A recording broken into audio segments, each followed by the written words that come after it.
Vamos lá, bom dia a todos mais uma vez, né? Estamos iniciando mais uma aula, mais uma live. Hoje nós vamos tratar sobre a perspectiva do trabalho, né? Nós vamos tratar do trabalho sobre a perspectiva filosófica, melhor dizendo, e nós vamos fazer algumas inserções sociológicas também, tá? Ao final da aula eu vou discutir com vocês um pouquinho sobre as questões do formulário da ética do Batman, né? Eu vou abrir o formulário aqui. E a gente vai discutir algumas questões como eu havia prometido na nossa aula anterior, tá bom? Então, eu vou colocar para apresentar agora o slide do trabalho e a gente vai discutir algumas questões. Eu pretendo que essa seja uma aula breve, tá? Porque eu estarei fechando aqui agora o conteúdo do currículo de filosofia. Então, de certo modo, a gente vai ter ainda algumas devolutivas, né, até o final do ano, e mais umas discussões, digamos assim, mais livres, tá? Então, a nossa próxima aula de filosofia provavelmente será uma aula mais livre, num certo sentido. Eu vou colocar para apresentar para vocês. Caso vocês, se porventura a apresentação, a minha tela sumir, vocês me avisem, por favor, tá? Porque nas aulas anteriores eu caí e aí eu acabei me esquecendo de voltar para apresentar novamente, tá bom?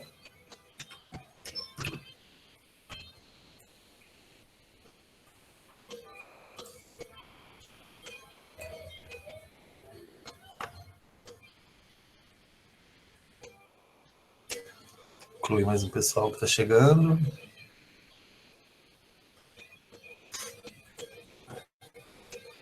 Bom, senhores, vamos lá, tá? Então, a gente vai começar a tratar do trabalho, né, como tema. Na verdade, a gente já passou pelo trabalho na sociologia, de maneira indireta, quando a gente tratou os elementos da cultura, e hoje a gente vai fechar esse quadro maior, né, da sociologia, da filosofia, melhor dizendo, apresentando alguns nuances do que vem a ser o trabalho e como a gente pode pensá-lo socialmente.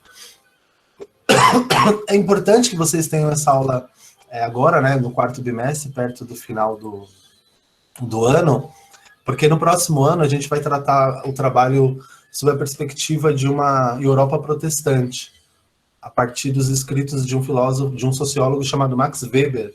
A gente vai abordar uma obra dele chamado em que ele trata, né, da ética protestante e do espírito do capitalismo, né? Então ele vai fazer uma defesa dessa relação entre os protestantes e o trabalho, né? Como que a relação entre os protestantes e o trabalho vai configurar a Europa e uma técnica nascida nessa Europa, né? O que vai fazer com que a gente tenha, por exemplo, como produto disso a Revolução Industrial. Então, a Revolução Industrial, embora tenha acontecido também uma Revolução Industrial na França católica, a Revolução Industrial ela é fruto direto ou indireto ela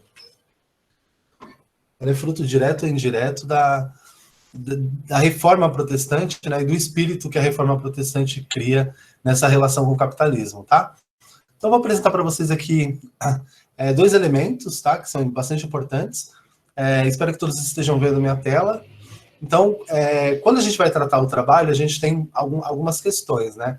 A principal questão que a gente tem quando a gente vai tratar o trabalho é que o trabalho ele é um tema muito vasto e muito complexo, que não dá para ser esgotado numa aula só.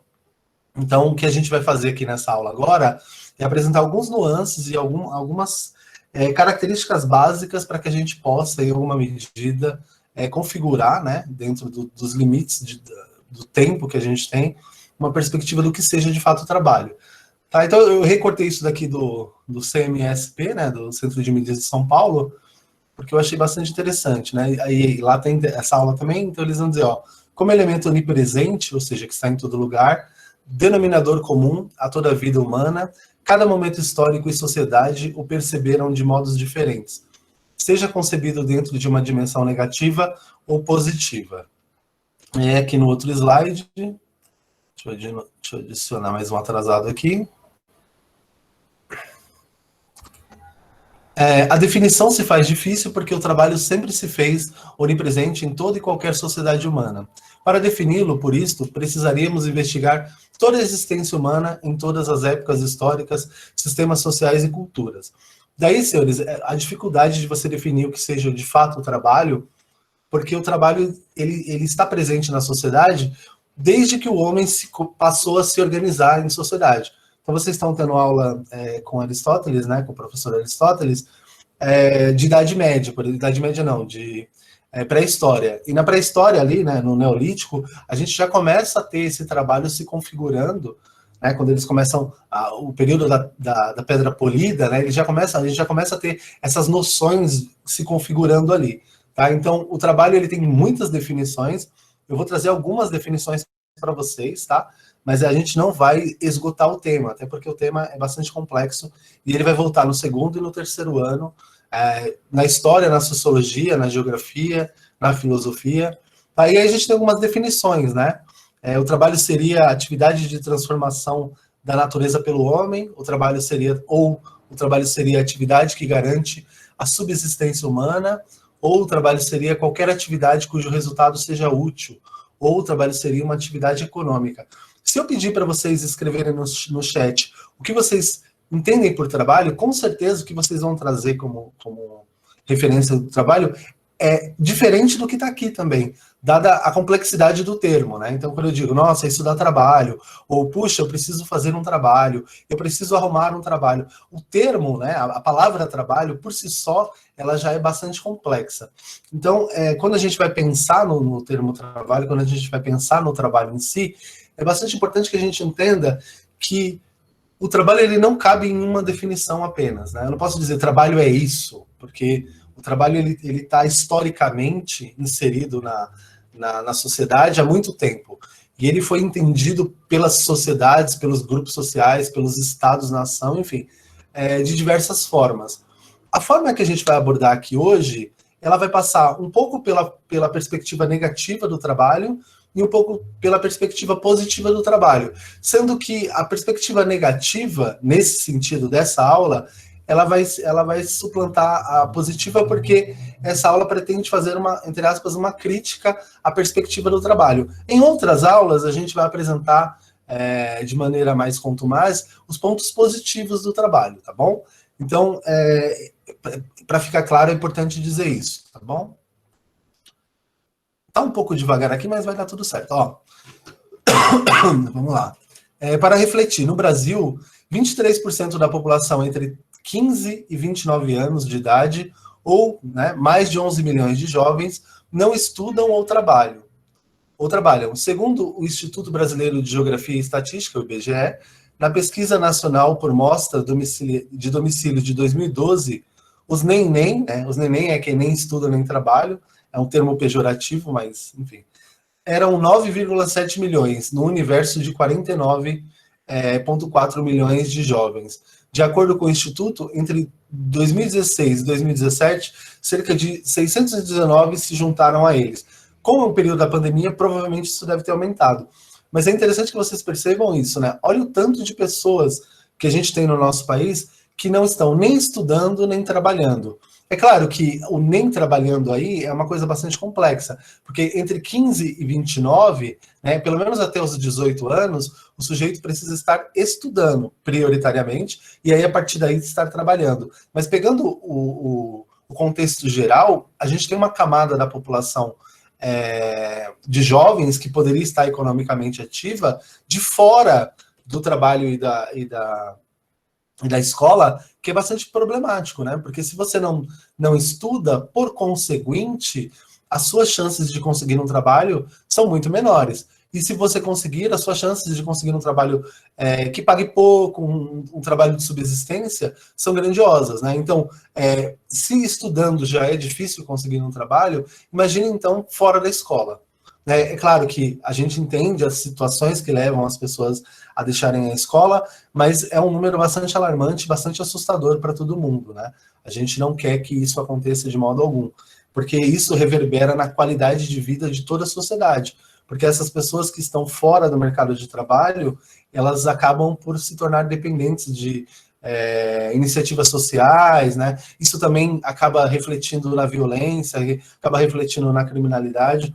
Então é bastante importante, jovens, que a gente tente, né, embora sem desconsiderar as dificuldades que todos nós temos, levar a escola a sério, né, estudar com bastante afinco e com bastante firmeza, para que quando seja nos dada a oportunidade de entrar no mercado de trabalho, a gente consiga, nesse contexto, exercer conseguir um trabalho interessante, um trabalho que não só nos ajude a pagar as contas, mas que também, em alguma medida, nos satisfaça, né? Faça com que nós acordamos de manhã para ir trabalhar sem tanta angústia, sem tanta tristeza, né? Porque algumas pessoas, quando estão indo trabalhar, parece que elas estão sob tortura. E a gente entende isso, né? Muitas pessoas fazem, né, para existir numa sociedade de classes, são obrigadas a trabalhar com aquilo que elas não gostam, né? Porque aquilo que elas gostariam de fazer acaba ficando muito distante da realidade delas. Então, eu trouxe esse dado para vocês entenderem, né, e medirem a necessidade e a importância de estar inserido no ambiente escolar e de estudar, mesmo com todas as dificuldades que quem mora na periferia, né, ou seja, nós temos, a escola acaba sendo uma oportunidade que a gente tem de romper com esse quadro social, né, porque as pessoas acabam, dentro de uma certa medida, imaginando que as pessoas que estão na periferia vão passar a vida inteira em subempregos, né, em trabalhos que não dão ali, não remuneram o sujeito dentro de uma condição que dê para ele a possibilidade de mobilidade social, de ascensão social. Então, para a gente mudar a nossa realidade, é muito importante que a gente entenda que para que eu tenha um bom trabalho, ou para que eu tenha o trabalho que eu sempre desejei ter, eu preciso me qualificar agora. Eu preciso me dedicar agora, eu preciso estudar, eu preciso ter esse anseio e essa vontade de mudar a minha própria perspectiva. Então, não levem a escola e os estudos de qualquer maneira. Tenham os estudos e a escola como uma oportunidade de melhora, uma oportunidade de crescimento, uma oportunidade de virar o jogo, né? Como dizem a molecada aqui, é um jeito de fazer a favela vencer, né? E a favela só vai vencer, usando a linguagem da galera, se a favela sentar no banco da escola e se dedicar e fazer a sua parte, tá bom? Então, eu trouxe esse dado para vocês pensarem aí. Vou deixar aberto para vocês, tá? Quem quiser escrever no chat pode escrever.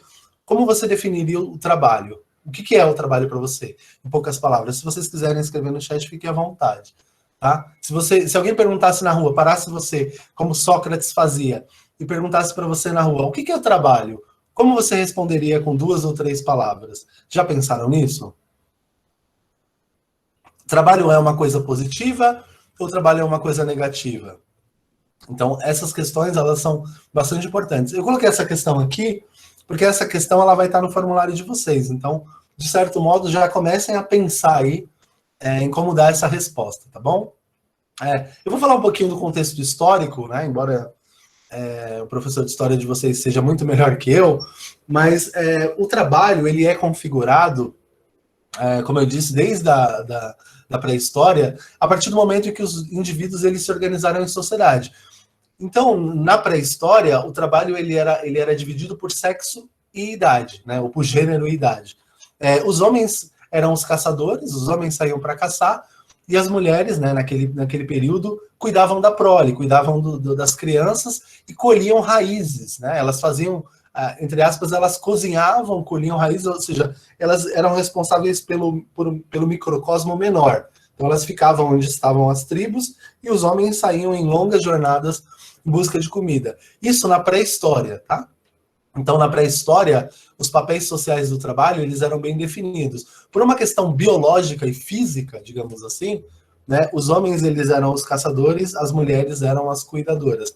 É claro, senhores, a gente está falando da pré-história, né? Então, é bastante importante a gente pensar que o período pré-histórico, além de ser um período longo, ele era um período de rudimentaria e escassez. Por que você está falando isso, professor? Porque tem gente que acha que é assim até hoje, né? Tem gente que acha que a gente vive na pré-história, né? Que a mulher tem que ficar em casa e o homem sair para trabalhar. Isso não existe mais. As coisas mudaram, as sociedades se complexificaram e essa realidade não é mais a nossa. E aí, quando a gente chega na idade... Então, na pré-história, né? O trabalho ele era definido por gênero e idade. Crianças ficavam e elas iam aprendendo aos poucos, os meninos iam aprendendo aos poucos a arte da caça com os pais, né, depois de uma certa idade, e as meninas iam aprendendo a cuidar da prole também. Então era um trabalho, a divisão social do trabalho, ela era muito determinada na pré-história, né? E aí a gente chega na Idade Antiga, sobretudo nas sociedades ditas como civilizadas, como a Grécia, como a grega e a romana, o trabalho ele se reconfigura. Então, o trabalho ele era uma atividade de aptidões. O que isso quer dizer, professor? Quer dizer o seguinte, que para um cidadão grego, né, por exemplo, a Grécia de Atenas, né, os filósofos gregos ali na época de Aristóteles, Platão e tudo mais, eles acreditavam que alguns homens nasciam livres e alguns homens nasciam escravos. Né? Então, o sujeito ele era condicionado biologicamente a ser escravo e a ser trabalhador braçal.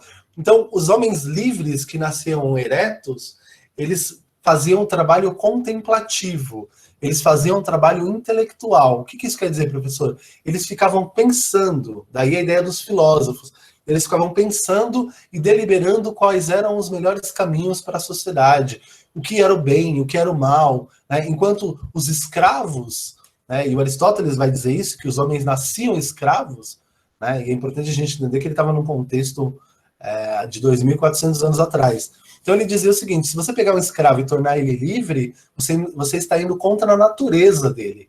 E isso é muito estranho, porque isso, né, eu já falei isso numa outra aula, mas isso é muito estranho, porque isso foi argumento para a escravidão durante muitos séculos. A ideia de que algumas pessoas nasciam escravas. Então, o trabalho braçal, nessa época, era tido como uma coisa ruim, né? Porque quem fazia o trabalho braçal era quem era inferior biologicamente. Né? Então, você tem aí racismo, você tem aí diversos preconceitos inseridos naquelas sociedades, sobretudo na romana e na grega. A ideia de que o trabalho intelectual é da nobreza e o trabalho braçal é do sujeito que nasce servil. Então as pessoas eram servis, tá? Isso é bastante importante para vocês entenderem. Aí na Idade Média, né, a gente tem essa dinâmica se repetindo, mas sobre uma outra configuração. Desculpa. Então você tinha na Idade Média o trabalho contemplativo, esse trabalho intelectual, exercido pelos nobres e pelo clero. Então os religiosos eram responsáveis por pensar os rumos da sociedade, por pensar na relação do homem com Deus, por fazer as orações libertadoras. Então havia uma noção de que uma certa casta podia fazer o trabalho do pensamento, o trabalho intelectual, o trabalho contemplativo, enquanto uma outra casta, digamos assim, que eram os camponeses, né, nesse contexto, provavelmente vocês devem estar estudando isso também, o feudalismo e tudo mais, os camponeses eles eram obrigados a fazer o trabalho braçal. Então percebam, senhores, na divisão social do trabalho, na pré-história, na Idade Antiga e na Idade Média, quem era rico e quem era nobre cumpria o trabalho do pensamento, e quem era pobre tinha que cumprir o trabalho do braçal, tinha que arar a terra, tinha que quebrar a pedra. Então percebam que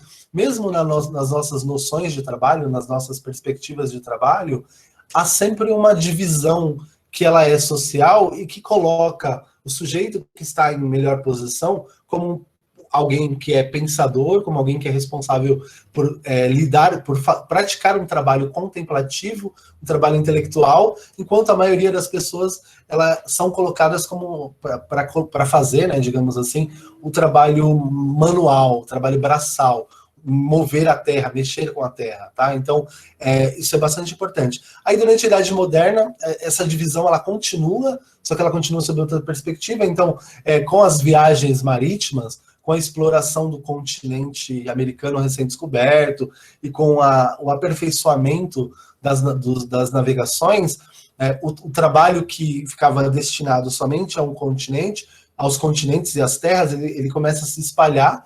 Então, os marinheiros, os viajantes, eles eram responsáveis por trabalhar no navio a fim de encontrar outros lugares para explorar e para comercializar.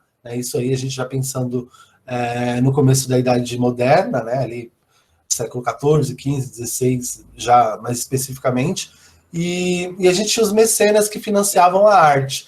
Então percebam, a arte é uma atitude contemplativa, a música, a pintura, né, são atividades contemplativas, atividades intelectuais. as viagens marítimas são atividades braçais, né? Então, essa ideia do contemplativo e do braçal, essa ideia do intelectual e do manual, ela está muito presente historicamente, né? Como se o trabalho braçal e o trabalho intelectual, ele dividisse as castas. Então, existe o responsável por pensar e existe o responsável por executar o trabalho. Aí, o que acontece, senhores? No iluminismo, essa ideia ela acaba se desconfigurando. Vocês sabem que o iluminismo é um período de reformas e revoluções. E aí, alguns pensadores, sobretudo o Rousseau e o Diderot, eles vão escrever sobre o trabalho, colocando o trabalho braçal como um trabalho tão importante quanto o trabalho intelectual, quiçá mais importante. Então, é interessante vocês pensarem nisso, porque nesse período das luzes, né, o período do iluminismo, essa reforma e essa superação do contexto da Idade Média, os filósofos que outrora lá na Grécia acreditavam que algumas pessoas nascem livres e outras nascem escravas, e que o escravo tem que cumprir a função dele mesmo, e que o livre tem que cumprir a função dele, que inverter isso era perigoso. Os filósofos franceses, sobretudo, né? Embora o Rousseau não seja necessariamente francês, ele é conhecido como um filósofo francês, mas os filósofos franceses do período do iluminismo, eles vão dizer, não, o trabalho braçal, ele é tão digno quanto o trabalho intelectual. Isso estava sendo dito por homens que tinham um trabalho intelectual, né, que eram os filósofos. E eles vão dizer o seguinte: em alguns momentos, o Kierkegaard diz isso, eu tinha até separado aqui, mas é um texto muito longo, mas o Kierkegaard diz isso, o trabalho, o trabalho braçal, ele não só é importante, como ele dignifica o homem de forma a tornar o homem consciente da própria realidade. Então ele vai dizer o seguinte, de uma maneira mais, explicando aqui de uma maneira mais rudimentar, ele vai dizer o seguinte: é muito mais fácil um trabalhador braçal entender o que está acontecendo à sua volta do que um pensador que fica trancado numa biblioteca. Então, olha que interessante, né? Os filósofos, eles começaram a dizer o seguinte: os trabalhadores braçais, por eles estarem ligados à realidade, eles são muito mais aptos a entender a realidade, porque eles estão todo dia fazendo aquelas coisas, do que os sujeitos que estão trancados pensando nas suas bibliotecas. Isso é bastante característico, né? Por exemplo, eu gosto muito de conversar com motorista do Uber, com motorista de táxi, e dando um exemplo para vocês aqui, quando a gente conversa com eles, eles sabem tudo sobre todos os assuntos. E você fala, meu, como é que esse cara sabe disso, e também sabe disso, e também sabe disso? Porque eles estão o dia inteiro conversando com pessoas diferentes. Então eles vão adquirindo ali uma experiência com convívio da realidade que os torna muito sábios. As pessoas menosprezam os motoristas, né? A gente tem um preconceito aí contra os motoristas, enfim, sociedade abjeta, mas as pessoas que estão no cotidiano, elas são muito sábias, né? E, sobretudo, quem está o dia inteiro lidando com pessoas, né? O vendedor, o motorista, quem lida o dia inteiro com pessoas, desenvolve uma experiência de vida e uma sabedoria grandiosa. E esses filósofos que faziam uma defesa do trabalho braçal e do trabalho manual, eles estavam dizendo isso, né? Que, de certa forma, quem achava que o trabalho contemplativo era uma coisa de nobre, e quem achava que o trabalho braçal era uma coisa de gente menor, estava, na verdade, invertendo a lógica, né? Porque, de certo modo, os sábios eram aquelas pessoas que estavam na realidade o dia inteiro, tá? Pessoal, eu estou com um pouco de eco aqui, então eu estou me ouvindo, então pode ser que eu diga alguma coisa aí, sei lá, depois eu me repita aqui porque eu estou me ouvindo. E aí eu vou trazer uma definição mais clássica, tá? Mais clássica do Nicolas Abagnano. Ele diz assim, ó, para definir o que é trabalho: atividade destinada a utilizar as coisas naturais ou a modificar o ambiente para a satisfação das necessidades humanas. Então, sob uma perspectiva clássica, o que seria o trabalho? O trabalho é você pegar o mundo material, né, todas as coisas materiais, e transformar essa realidade material em algo que, de algum modo, satisfaça a sua necessidade. Então, por exemplo, uma plantação, né, o sujeito vai lá, pega um pedaço de terra, ara a terra, planta, coloca a sementinha, depois ele vai lá, faz a colheita e tudo mais. Esse trabalho, ele é um trabalho organizado, que se não fosse feito por ele, não seria feito pela natureza. Porque a natureza, obviamente, ela disponibiliza árvores frutíferas, ela disponibiliza todas essas coisas, mas essa organização, ela só pode ser feita pelo homem. Então, arar a terra, fazer um plantio organizado, esperar pela colheita, esse conhecimento, essa sapiência que o homem coloca ao trabalhar, é uma coisa peculiar do próprio homem.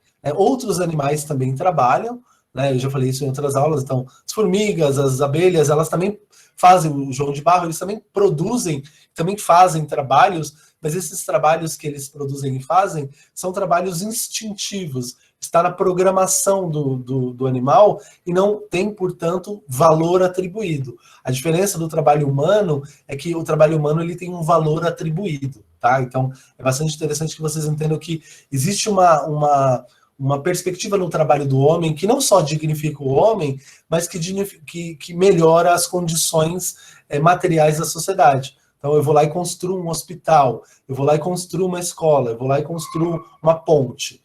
Isso é produto do trabalho humano, da intelectualidade humana, mas sobretudo da prática humana, que melhoram as condições físicas do lugar, tornam o lugar mais apetecível. E isso é consequência do trabalho, tá? Então, à medida em que eu vou lá e produzo pão, eu tenho a farinha, eu tenho o fermento, eu tenho os elementos ali, mas eu não tenho o pão ainda. Quando eu misturo esses elementos, produzo uma massa, levo essa massa ao fogo, tiro o pão depois de assado, divido o pão, ou alimento a minha família, ou vendo esse pão, eu estou atribuindo valor àquilo.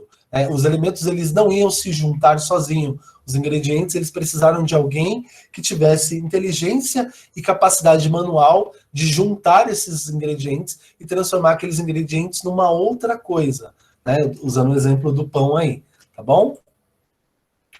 Então, a gente pode pensar aqui sobre uma perspectiva negativa, digamos assim, do trabalho que vai perdurar durante a Idade Média.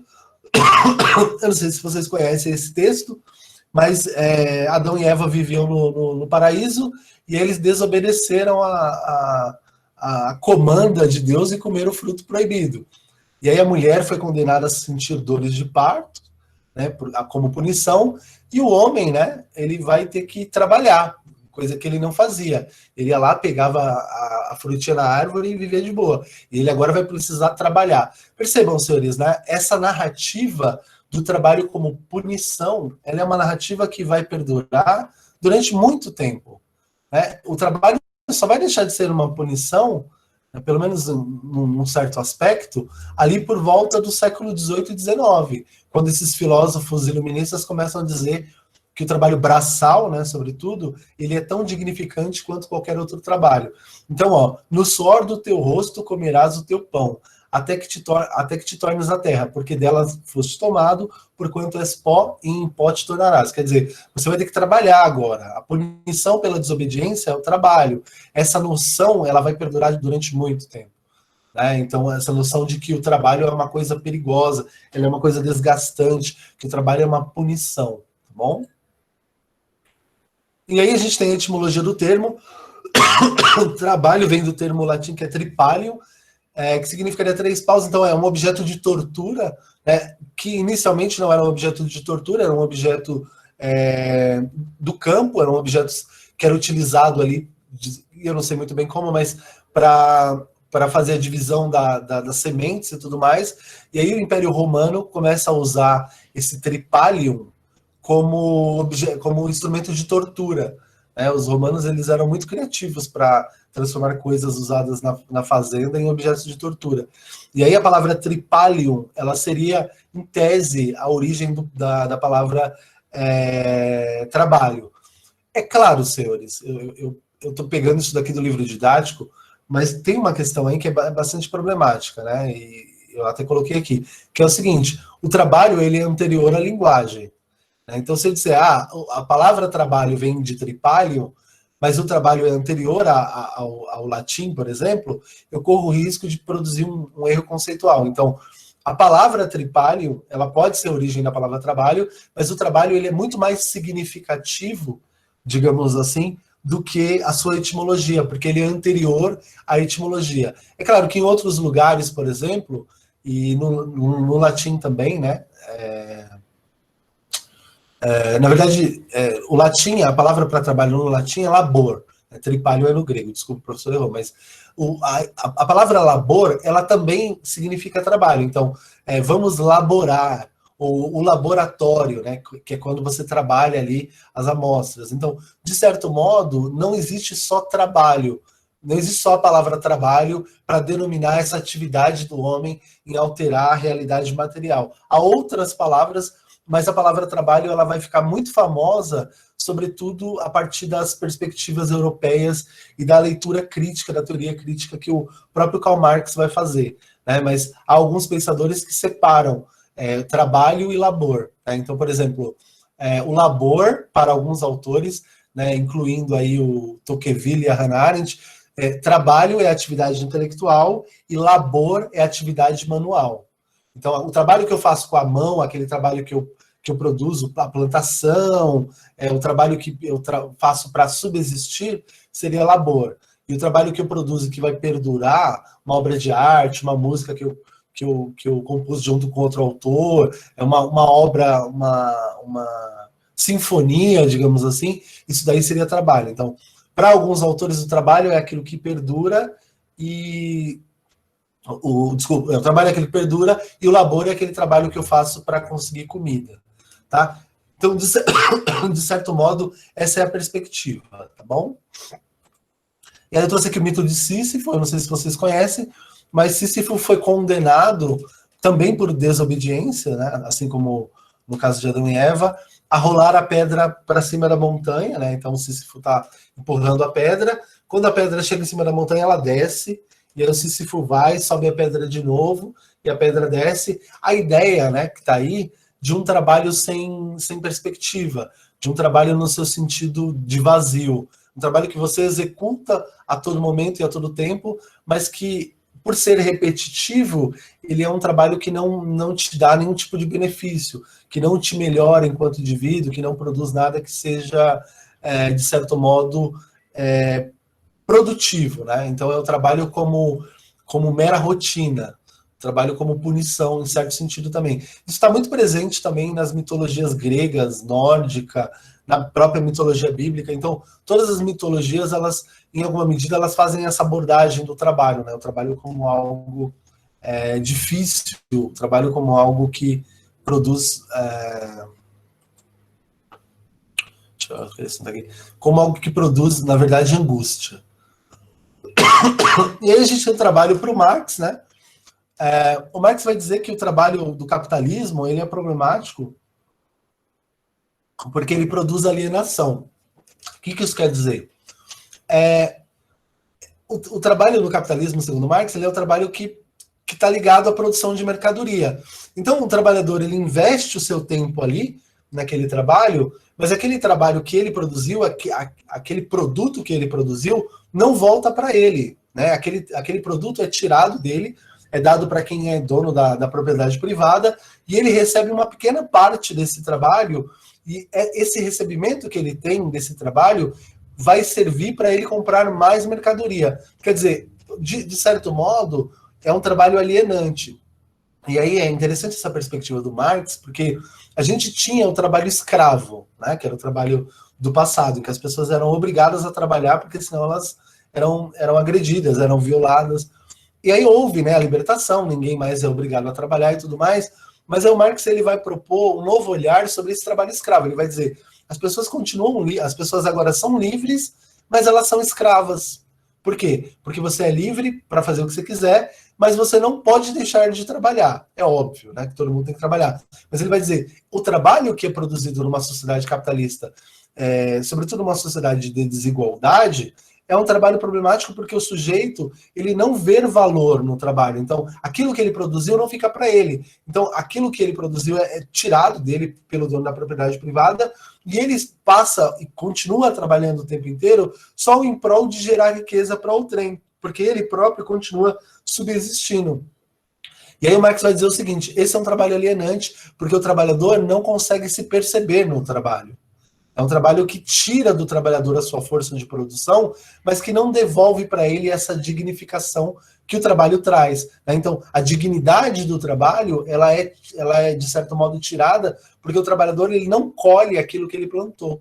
ele colhe só uma parcela ínfima daquilo que ele plantou. Então, o trabalhador ele entra numa rotina de trabalho que o torna escravo, né, dentro do próprio processo. Por quê? Porque aquela pequena parte que ele tirou, né, e aí tem um conceito de mais-valia aqui, que eu não vou entrar, mas aquela pequena parte que ele tirou do trabalho, só vai restar para ele comprar mais mercadoria. Então, é como se todo o trabalho girasse em torno da mercadoria. Então, eu consegui dinheiro. O que eu vou fazer com esse dinheiro? Comprar outras mercadorias. E aí, todo o mercado e toda a instituição do mercado, ele gira em torno dessa mercadoria. Né? Então, o sujeito se vê obrigado a produzir mercadoria e comprar mercadoria. Né? A parte contemplativa, digamos assim, é tirada dele. Né? Porque ele não tem tempo para ir num teatro, ele não tem tempo para assistir uma peça, para ouvir uma música e não sei o quê. E aí, quando ele tem, ele vai a esses lugares e o que é ofertado para ele também é mercadoria. Ah, você vai assistir lá um filme no cinema. Ah, mas você tem que pagar. Ah, você vai assistir uma peça de teatro. Beleza, mas você tem que comprar o ingresso. Então, a ideia é de que a própria arte, que seria uma saída desse trabalho alienante, né? Eu não sei se vocês lembram da ideia da arte como produto que a gente teve numa aula anterior, mas a ideia é mais ou menos a seguinte: a própria arte, ou a própria vida contemplativa, que seria uma retirada desse trabalho braçal alienante, acaba sendo uma mercadoria também. Né? E por isso o sujeito ele se vê inserido, imerso numa realidade da qual ele não pode escapar. Alguém quer falar alguma coisa? Alguém quer falar? Abrir o microfone? Então, senhores, o trabalho é alienante porque, de maneira resumida, para o Marx, o trabalho é alienante porque o produto do seu trabalho ele não volta para você. Ele volta só uma pequena parcela e todo o trabalho que você produz, você vive a vida inteira trabalhando, né? O Marx está pensando numa sociedade de classes aqui, obviamente. Então, você vive a vida inteira trabalhando para outra pessoa, para o dono, para o proprietário. E, nesse sentido, a sua produção intelectual, a sua produção braçal, digamos assim, ela é tirada de você. Né? E a devolutiva que te dão para esse investimento, para as 8 horas que você empenha ali diariamente, é muito menor do que o merecimento, né? Para que a coisa toda continue. Então, no contexto de mais-valia, seria mais ou menos o seguinte: você produz 8 horas de trabalho, mas como você não é o dono da propriedade privada, você recebe 2 horas de trabalho.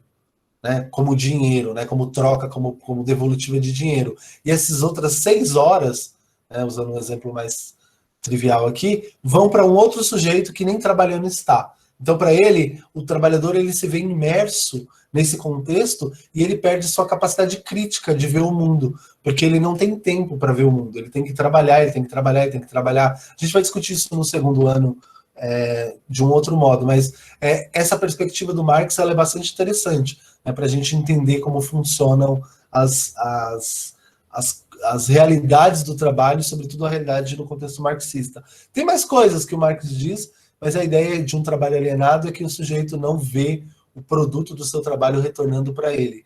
É como se ele fosse um robô. Ele está sendo robotizado ali. Ele trabalha, e esse trabalho não é devolvido para ele, pelo menos não na quantidade de força que ele investiu. E aí a gente tem aqui o nosso último slide. E aí eu trouxe esse slide porque eu sei que vocês estão lendo o Eu, Robô, né, do Isaac, eu esqueci o nome do autor, mas a gente tem aqui uma significação, né, do termo robô, né? Então o escritor tcheco Karel Capek usou a palavra robô em sua peça Hur, né, que traduzido para o português é a Fábrica de Robôs, ensinada no ano de 1921. Robô vem do tcheco robota, que significa trabalho forçado. E aí é interessante, senhores, vocês pensarem nessa perspectiva do trabalho forçado, né? Por quê? Porque a tecnologia em si mesma, ela hoje, né, no estado em que a gente está, a gente tem robôs trabalhando, né? Então você vai numa Ford da vida, numa Volkswagen da vida, os robôs eles fazem a maior parte do carro, por exemplo. Então você tem os robôs trabalhando ali, exercendo uma função muito precisa. E aí é como se o robô ele substituísse o trabalhador braçal, para que o trabalhador braçal tivesse tempo de viver uma vida contemplativa. Essa era a promessa no começo do século XX. A tecnologia, ela vai substituir o trabalho braçal para que as pessoas tenham tempo, né, de viver as suas vidas, de aproveitar as suas famílias, né? Então, vamos botar os robôs para trabalhar. Aí a gente chegou no século XX e a gente percebeu que era tudo uma grande enganação, porque os robôs continuam trabalhando e eles substituem o trabalhador, né? O trabalhador acaba, em alguma medida, perdendo o emprego, mas as pessoas não têm mais tempo para ficar contemplando a sua vida, aproveitando os seus filhos e tudo mais. Por quê? Porque a perspectiva do trabalho industrial, que era o trabalho de produção, ela migra para o trabalho de prestação de serviço. Ou seja, o trabalhador que no começo do século XX, grande parte dos trabalhadores estavam nas fábricas. Hoje, grande parte dos trabalhadores estão prestando algum tipo de serviço. Quer dizer, o trabalhador foi substituído pelos robôs nas fábricas, em grande parte, mas o trabalho ele migrou, ele se alterou, e hoje o trabalhador que não está no chão de fábrica está trabalhando, prestando algum tipo de serviço, e essa prestação de serviço toma mais tempo do sujeito do que o trabalho braçal da fábrica. Quer dizer, prometeram para a gente que a gente ia ter tempo, mas na verdade o trabalho se alterou e os robôs nos substituíram e a gente foi produzir um outro trabalho que toma mais tempo ainda da gente. Então a ideia, né, de um futuro breve é que a gente torne os robôs, a gente aperfeiçoe os robôs de modo a fazer os robôs trabalharem por nós. Só que aí a gente tem um problema, né? Que é um problema que vocês estão discutindo. Se esse robô se tornar autoconsciente e eu obrigá-lo a trabalhar, eu estarei escravizando ele. E a escravidão é um ato imoral, é uma coisa abjeta. Então, se o robô ele se tornar autoconsciente e eu programar o robô para trabalhar, né? Porque o robô não pode rejeitar as minhas ordens, digamos assim, eu estarei escravizando o robô. Então a gente tem um problema filosófico aí bastante interessante, né? O que a gente vai fazer com os robôs quando eles se tornarem autoconscientes? A gente vai tentar escravizá-los ou nós deixaremos que eles vivam livremente na sociedade? Esse é um problema que pode acontecer daqui a 100, 200, 300 anos. Então essa era a ideia, senhores, era apresentar para vocês algumas notas acerca do trabalho, tá? Não acaba aqui, tem muito mais coisa. A gente pode falar nas próximas aulas que a gente tratar o tema no segundo ano, a gente vai falar um pouquinho sobre o espírito do capitalismo. Né? Então, o que faz com que as pessoas queiram tanto ter sucesso e o que faz com que as pessoas estejam disponíveis a entregar toda a sua vida, toda a sua força de trabalho para conseguir uma recompensa material. Esse é o que a gente vai trabalhar na próxima aula. O que é importante que vocês visualizem, que vocês tenham em mente aqui dessa aula? Que o trabalho ele é visto até século XVIII, XIX, mais como uma punição do que como algo bom. Né? Era uma punição para os menos privilegiados, e aqui eu falo do trabalho braçal. Né? O trabalho intelectual, digamos assim, a contemplação, o pensamento, era uma coisa destinada mais aos nobres do que ao povão. Né? Então, separava-se o trabalho em vida ativa e vida contemplativa. Quem está na vida ativa? A maioria, os trabalhadores. Quem está na vida contemplativa? As elites. Essa é uma perspectiva bem importante. Outra coisa que é importante que vocês tenham em mente, que o trabalho como punição, ele está presente em todas as mitologias. Né? Então, a gente trouxe a grega aqui, a ideia do mito de Sísifo, mas está também lá no texto bíblico que a gente viu, né? Adão sendo punido pela desobediência, e a gente tem aí outras literaturas também, tá bom? Então, o que é importante que vocês tenham em mente é que o trabalho ele era visto como punição, na maior parte do tempo, para as pessoas menos privilegiadas, e que a literatura e a mitologia davam essa noção e traziam essa perspectiva também, tá bom? Então, o trabalho como definição, isso também é importante, é basicamente você alterar as condições materiais do ambiente em que você está, a fim de satisfazer as suas necessidades.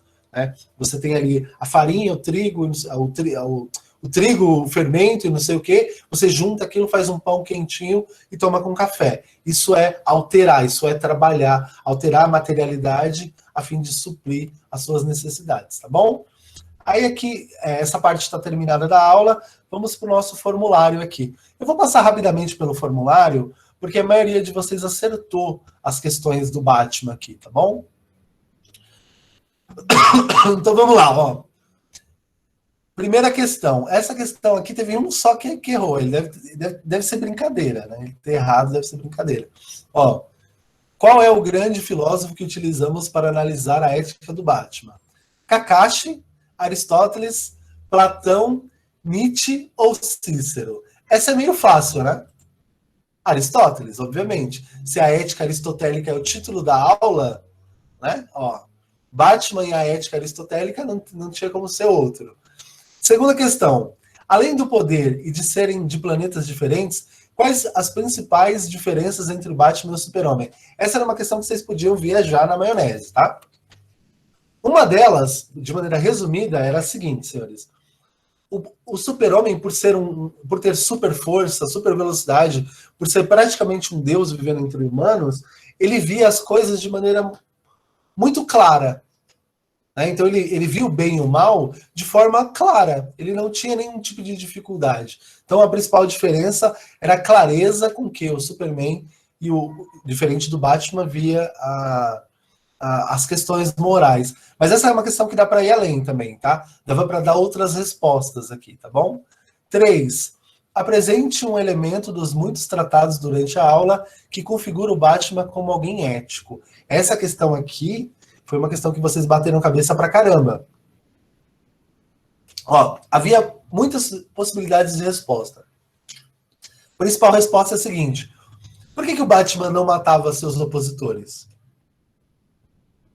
O Batman não matava seus opositores, não matava os criminosos, porque se ele o matasse, né? Então, se o Batman matasse um homicida, ele se tornaria um homicida também. Então, o Batman mantinha uma perspectiva de alguém que não se iguala ao outro. Essa resposta, ela pode ser desenvolvida de várias formas, mas o núcleo da resposta é o seguinte: o Batman mantinha a sua consciência, mantinha a sua inteligência, de modo a não se igualar aos criminosos que ele combatia.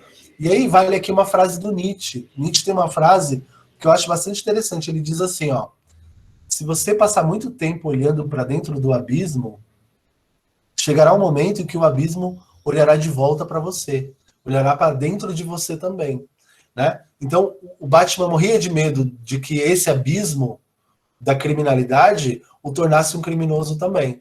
Então, o Batman não ficava olhando para dentro do abismo para ele também não ser um abismo, né, para ele também não ser um criminoso. A 4. Essa daqui é ridícula, né? Tratamos do conceito de duplo e vimos que o Batman é o duplo do Superman. Quem é o duplo do Batman? Essa é muito fácil, né? Eu não me lembro, mas acho que ninguém errou. Eu coloquei todos os adversários do Batman aqui e, por último, obviamente, eu coloquei o Coringa. Então, obviamente, a resposta aqui é Coringa. Para Aristóteles, a 5. Os vícios estão tanto no excesso como na falta.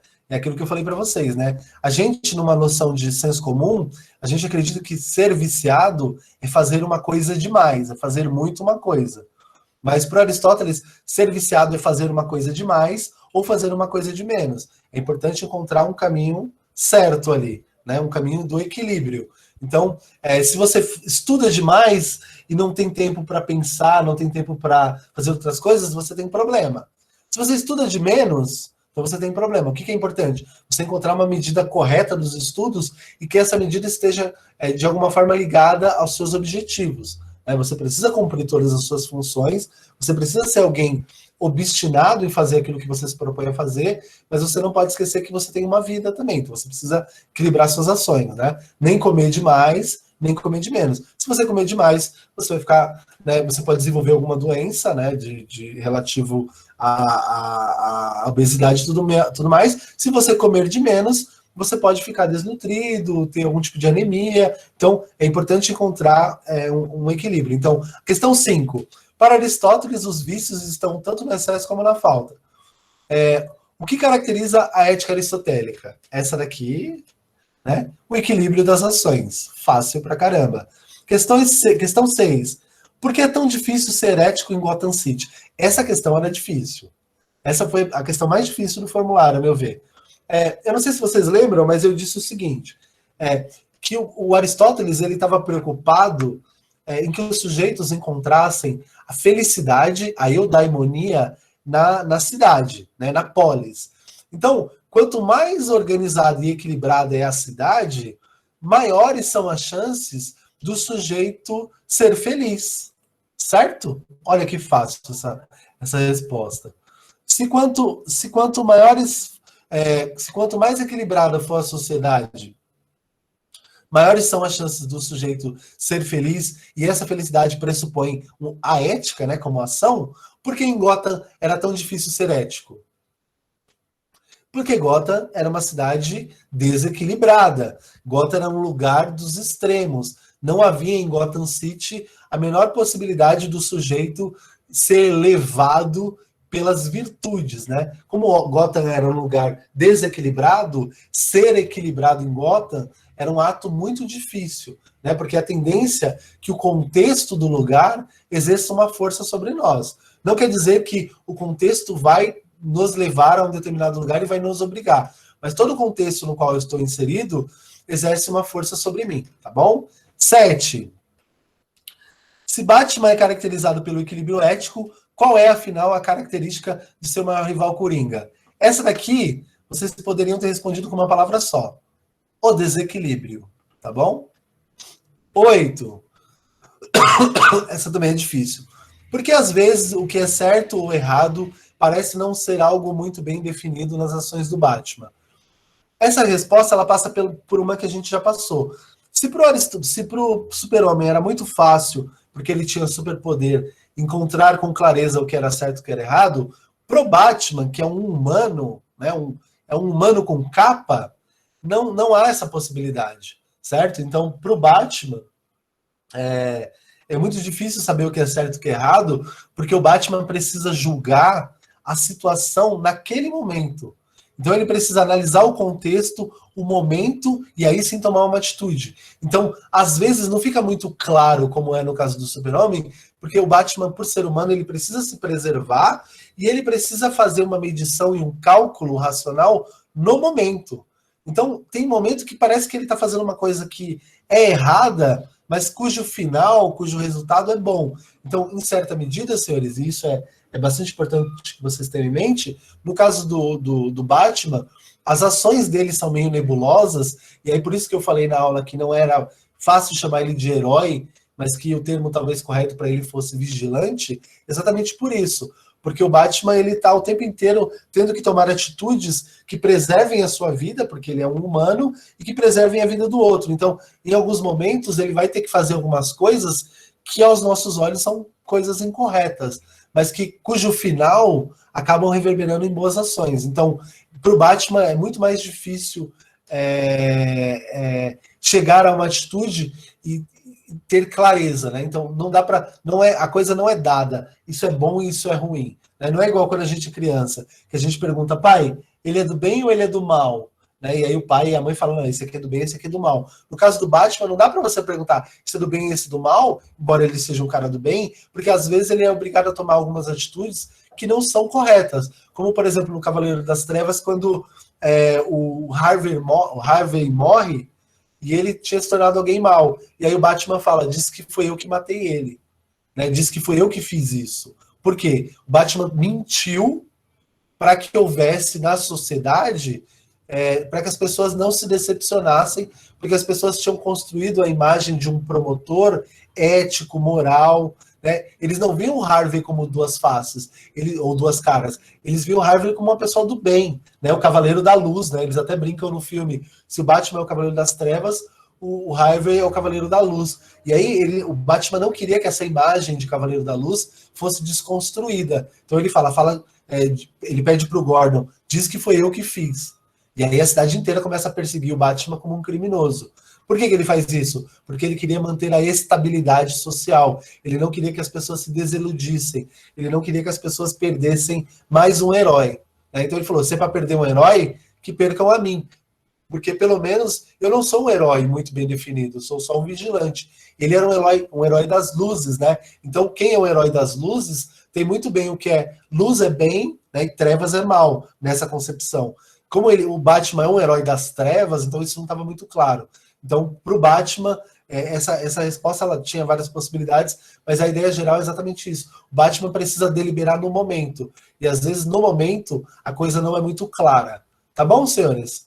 Então era isso, né? Essa devolutiva foi bem tranquila. A maioria de vocês acertou, né? Alguns de vocês deram uma viajada, outros foram mais sintéticos. Algumas respostas vieram iguais também. Eu não sei como vocês conseguem pensar igual usando as mesmas palavras, mas tudo bem. Então é isso, senhores. Alguém tem alguma dúvida sobre o trabalho? Sobre a aula de hoje? Algum questionamento a fazer? Se não houver nenhum questionamento a fazer, a gente se dá por encerrada a aula. Agradeço a todos pela presença, né? Muito obrigado por estarem aqui e desejo uma ótima quinta-feira a todo mundo. Tá bom? Tchau e até mais. Falou, professor. Valeu. Tchau, professor. Valeu. Tchau, professor. Tchau, professor. Tchau. Tchau, professor. Tchau, Jamile. Tchau.